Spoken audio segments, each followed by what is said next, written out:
This is Fighting for What's Right with personal injury attorney Barry Doyle. Barry, what is the one thing about slip and fall cases that is surprisingly difficult?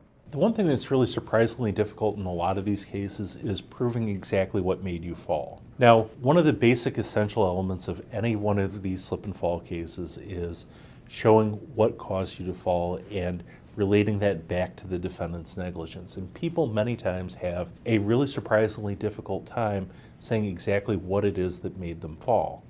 And it's not enough that you show that you fell on a piece of property that was just filled with hazards. There's a fairly famous case that came down from the Illinois Appellate Court years and years ago where a lady was at a Jewel and was walking down a ramp and slipped and fell and hurt herself. And when she was asked in her deposition what caused you to fall, she was uncertain about what caused her to fall, but she said there was grease on the ramp, there were oil spots on the ramp, but she couldn't connect her fall in particular to any one of those grease spots or oil spots that was on the ramp. The court ultimately dismissed the case because the plaintiff, the lady who fell, was unable to show exactly what it was that made her fall.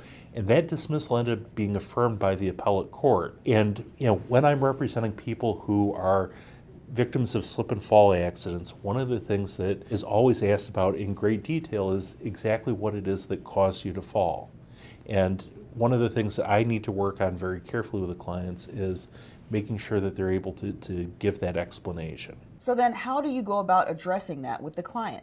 This is part of client education. I make sure that clients know that this is an important issue in their case and why it's an important issue in their case. When I meet with clients, many times at first they may have a hard time explaining why it is that they fell. And sometimes it's kind of surprising. But people know, for the most part, why it is that they fell. They may have a hard time explaining why they know that this is the case. And it's something that takes a lot of careful work with clients. To give you a real common example, we'll talk about a client who slipped and fell on ice. A lot of times people are just walking along and they slip on ice, and the next thing you know, they're either looking at the ground or they're looking at the sky. And if they're pressed about why it is that they know that they slipped on ice, a lot of times people at first blush will have a hard time explaining why they knew that they slipped on ice. Now, when I'm getting a client ready, I talk with them about, well, you've slipped on ice before. You know that's what that sensation is like. That's what you experienced that day.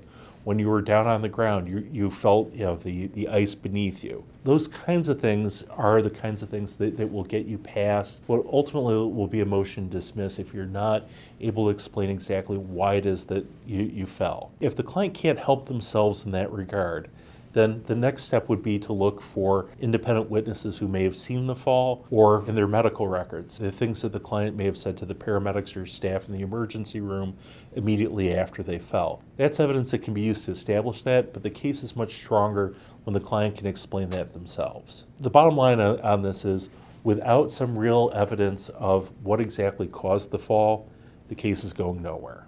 That's good information. This is Fighting for What's Right with personal injury attorney Barry Doyle. Please feel free to visit our Facebook page at Fighting for What's Right.